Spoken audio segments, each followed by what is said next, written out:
Mga masters, okay lang po bang wag niyong skip ang mga ads sa aking mga videos? Salamat po talaga mga masters sa solid na pagsuporta po sa akin. Yon, what's up mga masters? Nandito na naman tayo sa panibagong araw, panibagong kabanata na naman ang pagsasama-samahan natin ngayon guys. Magandang gabi mga masters, bali ngayon po ay 4 na videos po ma-upload ko po sa aking YouTube channel. Tama nga mga masters, 4 na videos nga po ang ma-upload ko po.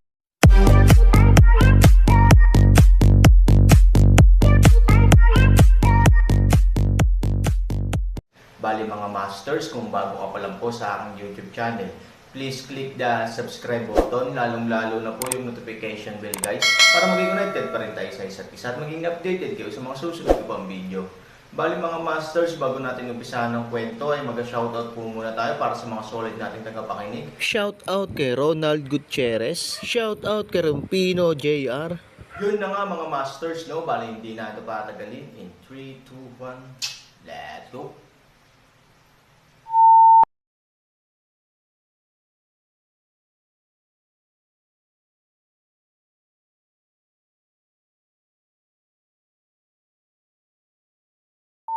Kabanata 2611 hanggang 2615. Sa labas ng kwarto, hindi mapigilan ni Fei Lengsheng na pumasok sa silid, dahil nararamdaman niya ang malakas na pagbabago ng enerhiya sa silid. Gusto niyang makita kung ano ang ginagawa ni Aaron, ngunit natatakot siya na maiinis niya si Aaron pagkatapos makapasok. Sa hula ni Fei Lengsheng, tiyak na pinapabuti ni Aaron ang kanyang lakas, upang mas mahusay na makitungo kay Yi Qingshan. Makakaisip ng paraan si Fei Lengsheng, kumakain ba ng shengli si Aaron, hindi nito maiwasang mag-alala, pagkatapos ng lahat, hinahangad din niya ang shengli ng Aaron, kung Aaron para harapin si Yi Qingshan, isang pagmamadali ng pagkain, hindi ang kanyang bahagi. Sa sobrang lakas ng pagbabago-bago ng enerhiya, gaano karami ang nakain mo? Hindi ka ba nananatili? Sinabi ni Fei Lengsheng na may pag-aalala sa mukha na gusto niyang sirain ang pinto at agawin si Shengli mula sa Aaron. Nakakalungkot lang na ang pagbabago-bago ng enerhiya sa oras na ito ay parang babala kay Fei Lengsheng, kaya hindi siya maglakas loob na gawin ito ng madali. Kung sakaling magalit si Aaron at makipag-away sa kanya, hindi niya magagawang magnakaw ng bigas. Pagkaraan ng mahabang panahon, sa wakas ay nabawasan ang enerhiya sa silid. Alam ni Fei Lengsheng na ang lakas ng Aaron ay napabuti sa isang tiyak na lawak. Maaring naabot na niya talaga ang banal na kaharian, na ikinainggit ni Fei Lengsheng.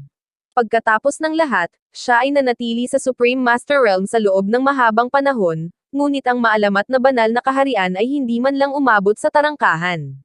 Sa kwarto, sa wakas ay kumalma si Han Sanchen at umupo sa lugar na nakakross ang mga tuhod. Matapos mawala ang sakit ay halatang ramdam na niya na mas makapal ang enerhiya sa kanyang katawan, parang isang bulkang matagal ng sesebog na anumang oras. Ang gusto niyang gawin ngayon ay matutong kontrolin ang puwersang ito.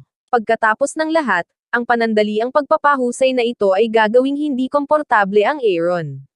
Bukod dito, mayroong isang malakas na koneksyon sa pagitan ng bungo at buto ng binti, na ginagawang medyo nag-aalala ang Aaron. Lahat sila ay kabilang sa iisang Panginoon. Hindi maiwasan ni Aaron na isipin na kung itinaas niya ang lahat ng buto, sa kalaunan ay magiging katawan ba siya na kinokontrol ng mga buto at ang kanyang bag ng balat ay magiging host ng muling pagsilang ng Skeleton Master. Mukhang bihira ang ganitong uri ng pagpapahusay sa hinaharap. Kapag lumabas na talaga ang resultang ito, hindi na ito maibabalik. Makalipas ang isang araw at isang gabi, sa wakas ay napatahimik ni Aaron ang kapangyarihan sa kanyang katawan at nakontrol niya ito ayon sa gusto niya. Sa oras na ito, ang Aaron ay mukhang mas karaniwan, tulad ng isang ordinaryong tao, na walang kaunting kaluwalhatian. Ito ang senyales na bumalik si Dao Jijan sa pagiging simple. Kung mas makapangyarihan ang isang tao, mas karaniwan siya sa mata ng mga tagalabas.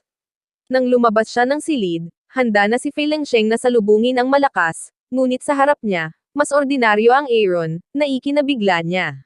Anong problema mo? Tinanong ni Fei Lengsheng si Aaron, kung bakit tila hindi siya mas malakas, sa kabaligtaran, ito ay nagbigay sa mga tao ng pakiramdam ng panghihina.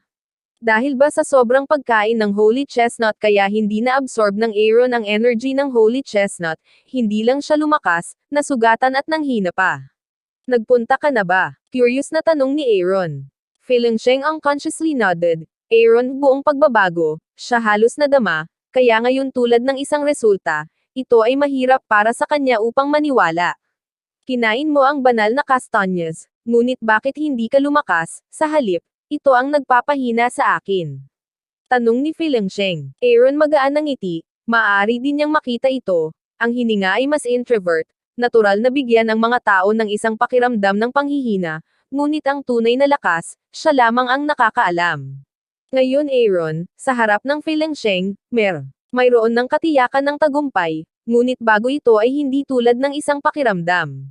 Narinig mo na ba mula kay Yi Qingshan? Tanong ni Aaron. Umakyat si Feeling Sheng sa Aaron at tumingin sa Aaron pataas at pababa. Ang kanyang mga mata ay tila tumagos sa Aaron. Sa iyong kasalukuyang lakas, kaya mo pa bang maging kalaban ni Yi Qingshan? May kainahinalang sabi ni Feeling Sheng. It's my own business. It's none of your business. Nakangiting sabi ni Aaron. Sa mga oras na ito, nasa mood pa siyang tumawa. Lumalaki ang galit ni Feeling Sheng. Sa kanyang kasalukuyang estado, kung hindi niya matalo si Yi Qingshan, paano niya mailigtas si Jiang Yingying? Bukod dito, kung kinain niya ang lahat ng mga banal na castanhas, si Jiang Yingying ay mamamatay. Maaari ka pa bang tumawa? Alam mo ba na kung hindi nakuha ni Yi Qingshan ang banal na castanhas, talagang imposibleng palayain si Jiang Yingying? Sabi ni Furlongson. Sa tingin mo ba hindi ko kayang harapin si Yi Qingshan? Tumingin si Aaron kay Jiang Yingying, bahagyang tumaas ang sulok ng kanyang bibig. Sa oras na ito, mas kumpiyansa siya kaysa dati, paano niya ito haharapin? Hindi mo ba kilala ang sarili mo? Tanong ni Feeling Sheng. Nang matapos ni Feeling Sheng ang pangungusap na ito, biglang bumuga si Aaron ng isang malakas na pagpigil sa paghinga, na nagresulta sa halos hindi huminto si Feeling Sheng. Ikaw. Si Feeling Sheng ay mukhang natatakot at hindi makapagsalita. Ang Aaron sa sandaling ito ay nagbibigay sa kanya ng pakiramdam ng walang lakas na pagtutol. Anong ibig sabihin na kahit si Jizz Hijing ay hindi makalaban sa harap niya, sa tingin mo ba mas mahina ako o mas malakas? Nakangiting sabi ni Aaron. Naging mabigat ang hininga ni Feeling Sheng, at nagawa niyang makabuo ng ganoong puwersang panunupil sa mga malalakas sa sukdulang kaharian ng guro. Hindi ba ito nangangahulugan na ang Aaron ay nakapasok na sa tunay na kaharian ng Diyos? Si Feeling Sheng, na may ang ekspresyon ay unti-unting natulala, nauutal, ikaw. Narating mo na ba ang banal na kaharian ni Aaron ay hindi pa nakita o naranasan ang tinatawag na Divine Realm, kaya hindi niya alam kung paano tukuyin ang kanyang sariling kaharian. Ay mas mahusay kaysa sa kaharian ng kataas-taasang guro, ito ay ang banal na kaharian, kung gayon ang kanyang kasalukuyang kaharian ay maaaring tawaging banal na kaharian, gayunpaman, ang banal na kaharian ng Aaron ay iba sa tunay na kaharian ng kanyang kapangyarihan, ngunit sa pagdaragdag ng mga buto, siya ay matatawag lamang na isang huwad na banal na kaharian. Sa ganoong kaikling panahon, ilang mga banal na castanhas na ang nakain mo, hindi maiwasang magtanong ni Feeling Sheng, nag-aalala siya na kakainin niya ang banal na castanhas at hindi na kailangang kainin ito. Tumawa si Aaron at sinabing, kung gusto mo ng banal na castanhas, ibibigay ko ito sa iyo. Sa pamamagitan nito, naglabas ng isa ang Aaron. Dati, itinuturing niyang mas mahalaga si Shengli, dahil talagang makakapagbigay ng malaking tulong si Shengli. Ngunit ngayon hindi na kailangan ng Aaron ng Shengli. Shengli, tulad ng mga buto-buto ng manok, ay hindi maaaring gumanap ng isang mapagpasyang papel para sa kanya. Ano ang ibig mong sabihin na si Feeling Sheng ay nalilito sa pagtingin sa Aaron? Bago siya nagtapat, sinabi sa Aaron ang marami sa kanyang kwento, ay upang makuha si Shengli, ngunit hindi ginawa ni Aaron sumang-ayon, at ngayon, ang Aaron ay napakadaling ibigay sa kanya ang Shengli, ngunit hayaan si Feeling Sheng na huwag manggahas na pumalit ng madali. Ayaw mo. Hindi. Babalik ako, sabi ni Aaron. Nang marinig ito, hindi sinasadyang inabot ni Feeling Sheng ang kanyang kamay at hinawakan si Shengli mula sa Aaron. Bagamat hindi niya alam ang dahilan kung bakit siya binigyan ng Aaron, alam niya na kung palalampasin niya ang pagkakataong makuha si Shengli, hindi niya ito makukuha sa kinabukasan. Hawak-hawak si Shengli sa kanyang kamay, mas nakaramdam ng panatag si Feeling Sheng at nagpatuloy sa pagtatanong kay Aaron, bakit nagbabago ang isip mo? Sa lakas mo ngayon, sapat na naharapin si Yi Qingshan ng mag-isa. Hindi mo ba kailangan ng tulong ko? Napakalinaw ng ideya ni Feeling Sheng. Alam niyang hindi kailanman maibibigay ni Aaron sa kanya ang banal na kastanyas dahil kailangan niyang harapin si Yi Qingshan, dahil hindi na si Yi Qingshan ang kalaban ni Aaron. Di ba sabi mo noon na makakatulong ka sa pakikitungo kay Linlong? Gusto kong mabuhay, kaya palalakasan kita at dagdagan ang pagkakataon mo. Sabi ni Aaron. Siyempre, hindi ito ang pinakamahalagang dahilan. Sa usapin ng pagtitiwala kay Feilongsheng, palaging may salubing wait and see si Han Sanyi. Hindi niya maibigay kay Feilongsheng ang ganap na pagtitiwala. Ang pangunahing dahilan ay ang pangangailangan ng Aaron para sa banal na kastanyas ay hindi na masyadong malakas. Ang kanyang kasalukuyang lakas ay umabot sa punto kung saan ang banal na kastanyas ay hindi madaling maisulong, kaya't walang silbi ang mag-iwan ng napakaraming banal na kastanyas. Bakit nagbago ang isip mo? Naguguluhan na tanong ni Feilongson. Kung marami ka pang tanong, mag-ingat na bawiin ko ang banal na kastanyas. Sinabi ni Aaron na ayaw niyang magpaliwanag ng sobra kay Feilongsheng. Nagkwento siya sa babaeng hindi niya gusto. Hindi ito ang pasensya ng Aaron. Ang kanyang pasensya ay ilalapat lamang kina Ivory at Han Nayan. Nang marinig ito, kinabahan si Feilongsheng kaya nagawa niya ang isang bagay na hindi niya inaasahan. Ilagay ang banal na kastanyas sa kanyang bibig at lunukan ito. Sa ganitong paraan, kahit ang pagsisisi ng Aaron ay walang silbi. Kumain na ako. Hindi mo na mababawi, sabi ni Feilongson. Walang choice si Han Sanchen kundi ngumiti. Ang kanyang pagganap ay hindi mukhang isang Tian Shan Tunglaw na nabuhay ng maraming taon. Mukhang totoo ang kwentong binanggit niya noong nakaraan. Kung hindi sapat, bumalik ka sa akin. Sabi ni Aaron. Ang pangungusap na ito ay direktang nalilito kay Feilongsheng. Hindi lang nagbago ang isip ni Aaron, ngunit hinayaan din ni Shengli na hilingin ito. May brain cramp ba ang lalaking ito? Kung hindi, paano magkakaroon ng ganoong kalaking pagbabago? Aaron, ano bang problema mo? Hindi ka naman ganyan dati. Sabi ni Feilongson. Ano ba ako dati? Kilala mo ba ako? Han 3,000 matapos sabihin ang pangungusap na ito at pagkatapos ay pumunta ng direkta, at Feilongsheng gusot, ay isang pag-aaksaya ng oras. Sa paanan ng bundok, personal pa ring nagbabantay si Yan Qinghua. Hindi siya nang ahas na mag-relax tungkol sa gawain ng Aaron. Han Zhangzu. Tingnan ang Aaron, yan asul at puti direktang tumakbo sa Aaron gilid. Wala pang galaw. Tanong ni Aaron. Hindi pa. Pero dahil gusto niyang makakuha ng Holy Chestnut, naniniwala akong lilito siya sooner or later. Habang nagsasalita si Yang Kanghua, palihim niyang tinitingnan ng Aaron kasama si Yugwang. Pinabilis ng lalaking ito ang tibok ng puso niya at nabunggo ang USA. Ang ganitong pakiramdam ay hindi kailanman lumitaw sa Yang Kanghua. Alam niyang gusto niya talaga ang Aaron. Huminga ng malalim si Aaron. Bagamat alam niya na si Jiang Yingying ay hindi malalagay sa panganib ng kanyang buhay sa mga kamay ni Yi Qingshan, si Yi Qingshan ay hindi nang ahas na saktan si Jiang Yingying ng madali dahil gusto niyang makuha si Shengli. Ngunit nag-aalala pa rin ang Aaron na gagawin ni Yi Qingshan ang iba pang bagay kay Jiang Yingying. Hindi niya gustong masaktan si Jiang Yingying, kahit na mawalan ito ng buhok.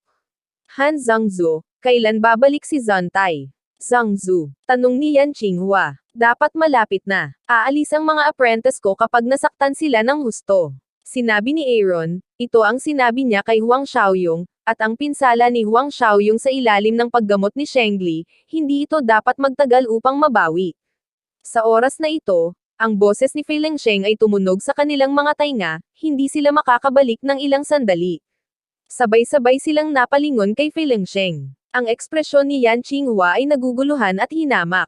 Hindi niya alam kung sino si Feilongsheng, kaya na-curious siya. Bakit tinanong ng babaeng ito ang Aaron?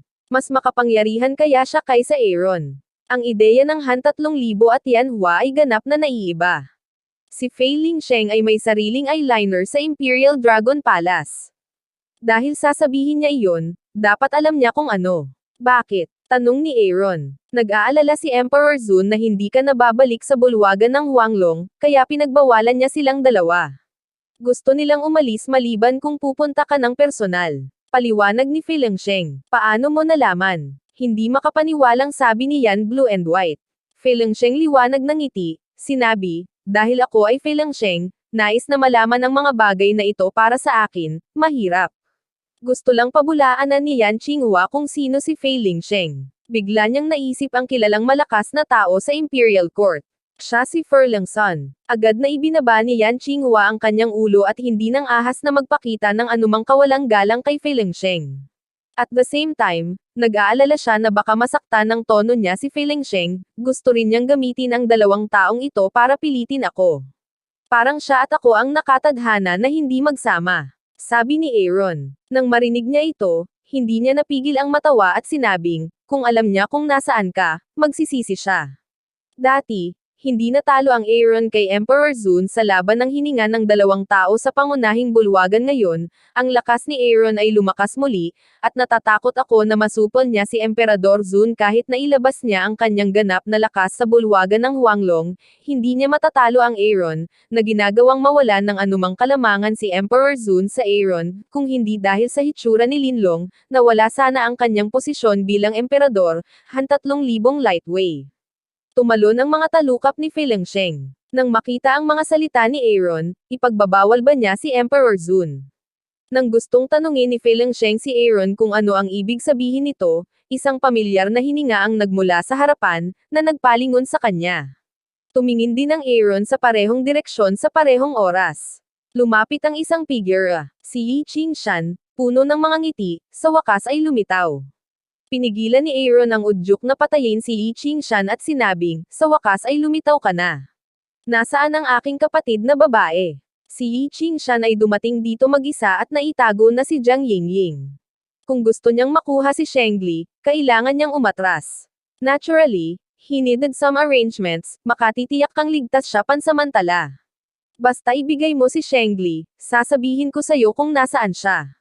Sabi ni Yi Qingshan, paano kung ayaw ko? Si Aaron ay isang taong ayaw sa pagbabanta, at hindi siya yumuyuko dahil sa mga pagbabanta. Yun na nga mga masters, no? Bali panibagong kabanata na naman yung natapos natin ngayong gabi. Muli, maraming salamat po talaga sa walang sawang suporta po sa aking YouTube channel na talagang inaabangan nyo po ang bawat upload ko po. Bali mga masters, magkita-kita ulit po tayo bukas ng gabi at ngayon po ay magpapaalam po muna tayo. Bali mga masters, bye-bye!